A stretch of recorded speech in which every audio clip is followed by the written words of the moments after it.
Curiosamente, el día de hoy estamos reunidos aquí porque tenemos algo muy importante de qué hablar y es algo que creo que a muchas personas les va a interesar. ¿Cómo es que la educación empezó en México? O al menos cómo los principales inicios de la educación como la conocemos actualmente dio inicio. Y para ello, pues estoy aquí yo, Andrick, y mi compañero van a decir sus nombres, en donde nos van a platicar un poquito de lo que tenemos por aquí adelante. Bueno, por aquí estoy yo, Armando. Bueno, creo que debemos empezar primeramente por el contexto que se vivió para llegar al desarrollo actual de la educación. En 1917 fue cuando se construyó, digamos, el tercer artículo de nuestra Constitución mexicana.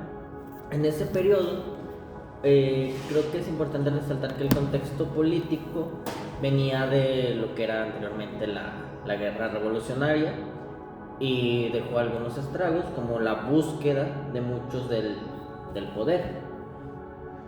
También como esa guerra buscaba cosas como justicia social, democracia e igualdad, pues como que se buscaba que la educación cubriera también esas necesidades. También hacía que el Estado asumiera cierto rol central para regular dicha educación. Pero pasando a su vez, también tenemos el plano social. El plano social se enfrentaba a algo muy difícil. Había bastante analfabetismo, sobre todo en sectores rurales y, digamos, populares, donde había gran cantidad de población, pero estaban alejadas de capitales, ciudades grandes. Entonces era necesario llevar de alguna forma esa educación. Y aquí venía una influencia muy importante, la iglesia. La iglesia era, pues digamos, top, era lo que mandaban en su mayoría y era lo que la super moda. Sí, no, pues eran otros tiempos, obviamente. Entonces, sí. Era lo que mayormente regulaba o daba el conocimiento, supuestamente. Entonces, al tener todo eso controlado, se buscó que la iglesia ya no metiera sus narices. Entonces, también, básicamente se llegó a la conclusión de que tenía que ser laica, separando la iglesia de la educación. Tenía que ser gratuita y obligatoria para todos en esas zonas. ¿Tú qué piensas? Sí, no, y justo en este marco que comenta el compañero, en el plano económico, pues el país estaba en una desigualdad agraria. Había una pobreza rural pues grandísima, y justamente por esto la educación se trata de llevar a todos los sectores o todos los grupos sociales. ¿Por qué? Porque de esa manera el Estado respondía al democratizar el acceso a la educación de todos y romper con esas desigualdades estructurales. Y fíjense que en el ámbito cultural, como lo mencionaba mi compañero, la iglesia pues era quien dominaba. Entonces esta reforma con el carácter laico pues sí representó un cambio profundo en el contexto. Y asimismo, pues cómo se vivía realmente en las personas, ¿no? Porque eso es en la teoría.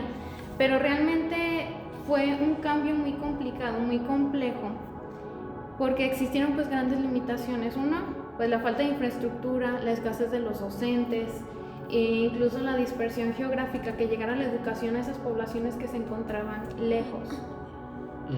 Y para poder entender un poquito eso, yo creo que si entendemos que la educación inició, bueno, principalmente esta reforma que fue la de 1917, ya dándoles un poquito de contexto, la época revolucionaria, tenemos algunas fechas importantes. Tenemos 3 fechas que son las más importantes, que es cuando se consolidan ciertas cosas. La primera fecha que tenemos es el 31 de enero de 1917. Este día es cuando se aprueba el texto que proponían para el artículo 3 constitucional, y esto se estableció en una reunión en la ciudad de Querétaro, en el estado de Querétaro, perdón. Se define que la educación debe ser laica, obligatoria y gratuita, pero esto solo aplicaba para nivel básico. Todavía no se tenía contemplado que las personas podían o querían seguir estudiando más que el nivel básico. Después tenemos la segunda fecha importante, que es el 5 de febrero de este mismo año, y es cuando se promulga la Constitución Política de los Estados Unidos Mexicanos. Esto es por Venustiano Carranza, y es cuando se toma en cuenta que el artículo 3 entre oficialmente en vigor como parte de esta Constitución.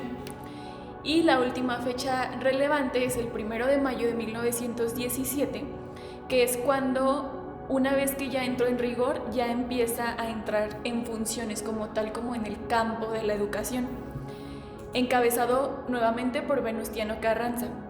Comienza la aplicación formal de este artículo de los principios educativos establecidos en el tercer artículo constitucional, que es cuando, si ya pasa algo en la educación o si ya pasa algo en el aula, ya tiene un sustento legal que pueda defender alguna situación.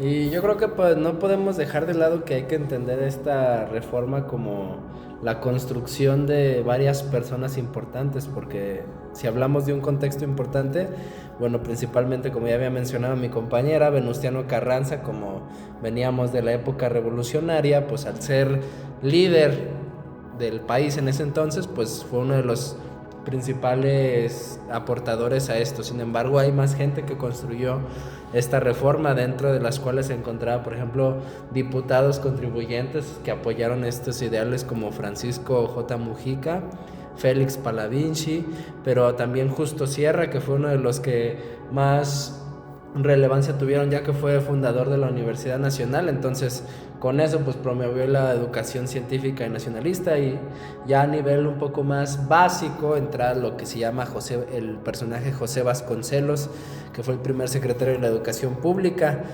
Este no participó directamente dentro de la Constitución, sin embargo, él promovió en los años posteriores a que se consolidara esta misma reforma, a que se aplicara este artículo tercero que aseguraba que todas las personas tuvieran su educación en el país. Pero pues, como ven, compañeros, todo esto es una reforma, un proceso de cambios, un proceso de adaptación y un inicio de lo que conocemos como la educación mexicana actualmente. Incluso creo que está muy bien y es muy importante el hecho de que empezó siendo solo para educación básica y ahorita ya es educación básica mínimo prepa, y se va aumentando el nivel, y estas bases se van poniendo también para niveles mayor, o sea, más superiores, en los que las personas tienen más oportunidad de desempeñarse en un campo, no nada más trabajar en la tierra o en los hogares. Sí, un poco, sin duda es un poquito de esto en lo que se refiere a construcción, y yo creo que aquí en esta primera reforma yo creo que están bien planteadas las bases que incluso a día de hoy se mantienen todavía vigentes. Sí, pero hay un pequeño problema. Se busca garantizar el derecho a la educación para todas las personas, pero hay zonas en las que todavía no se lleva la educación o no tienen los recursos adecuados. Y aunque se haya planteado desde, pues, oigan, ¿qué son? ¿Un siglo por lo menos casi? Ya más de un siglo. Sí. Entonces, no se ha logrado cumplir con el objetivo inicial que se tenía. Sin duda, pues sigue siendo un largo camino por recorrer. Pero pues bueno, yo creo que por el momento nuestro espacio corto, eso sería todo por nuestra parte. Armando, Fernanda, Vera y yo, Andrick, les agradecemos por habernos escuchado. Y hasta la próxima. Bye bye. Bye.